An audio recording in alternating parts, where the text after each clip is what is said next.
Hey there, today I want to talk to you about the LinkedIn company page.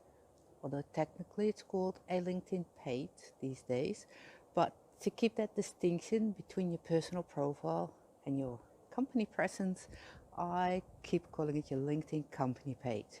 And the thing is, do you need one when you're a one business person? I mean, the answer is yes, but how much effort should you put into it? That's what I want to talk to you about today.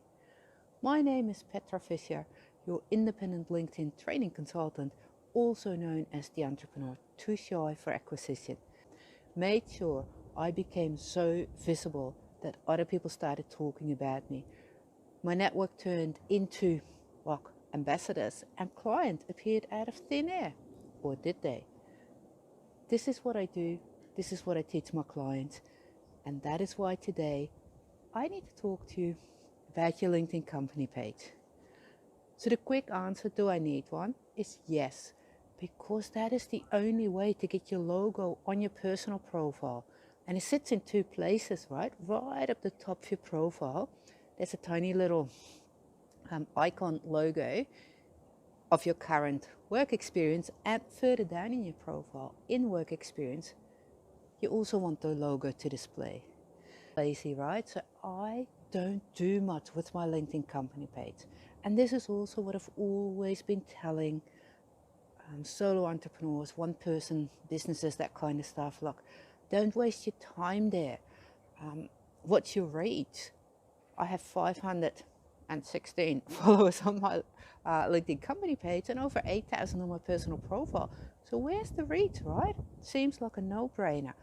And if you're one person, whatever you share from your LinkedIn personal profile with your network, or you share something from your company page with your followers there, it's still you, right? Or is it? I mean, yes, it is, but there are some things that that you might want to consider to put in a bit of effort of both. First of all, if you do video content on your LinkedIn company page, when someone visits that, they'll see a few tabs. So it's a bit more like a website. They can click the about, where they find out about your company, posts, where it looks like a home feed. But there is a separate tab for videos. So even though you don't have to do anything special, but if you have some posts that have a video in there, they also show up in that separate tab. Another thing is, on your personal profile, you can now add a services page. It's ugly, but there's some good stuff about it. And you can now link the two. This means that on your LinkedIn company page, the custom button says services, and when people click that, they end up in that services page that you attach to your personal profile. Mind you, you can only have one button on the LinkedIn company page. So if you want to use it to get people to sign up for your newsletter, then you probably use the learn more or something else instead of that. Other things is, on your company page, you can add 3 hashtags that you follow, and then clicking that will show posts that use that hashtag whilst you're in your company page area, and you can comment on that as your company. Although there is a hack how you can comment on anything as your company instead of as your person. All credit for that goes to my dear friend Teddy Burris, and I'll put the link somewhere so you can find it. Depending on where you're watching this, it might be above, might be below, who knows. What else to consider with company pages? Obviously, if the company is more than one person, it's a great way to turn every employee into a brand ambassador. But for now, I'm really talking about if there's only one of you, if you are the company. Some people feel it's a bit easier to put your promotional posts from the company instead of from you as a person. What else? Oh, if you tend to post longer articles, the ones that don't fit in a post. A post these days can have 3,000 characters, which is, A4, probably full of words.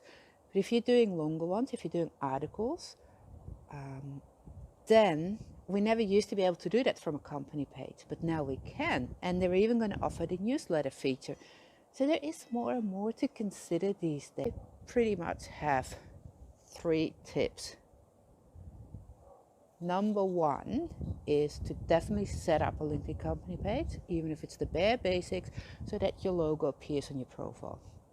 Number 2, LinkedIn actually put out a guide or playbook, as they call it, that has a lot of information and step-by-step instructions. So download it and, make the most of it. Number 3, go and find Michelle J. Raymond. Michelle J. Raymond, who's in Australia, is amazing. I mean, I really like her as a person, but that aside, she's not one of these people that knows everything about LinkedIn. Well, she probably does, but it's not what she talks about. She talks about one thing. Michelle J. Raymond totally, utterly, and completely focuses on LinkedIn pages. So I can keep doing what I've always done and say, ugh, can't be bothered. But I'm still giving you the information here by saying, go to Michelle. She even wrote a book about it, together with Lynette Johnston. So, hey, that's another thing, we don't have to know it all. As long as I know where to send you to find that information, I can focus on the things that I enjoy the most, that I know the most about, and that I can give you really helpful tips about. But if you are a business owner and you do not have a LinkedIn company page, then I would say go fix it.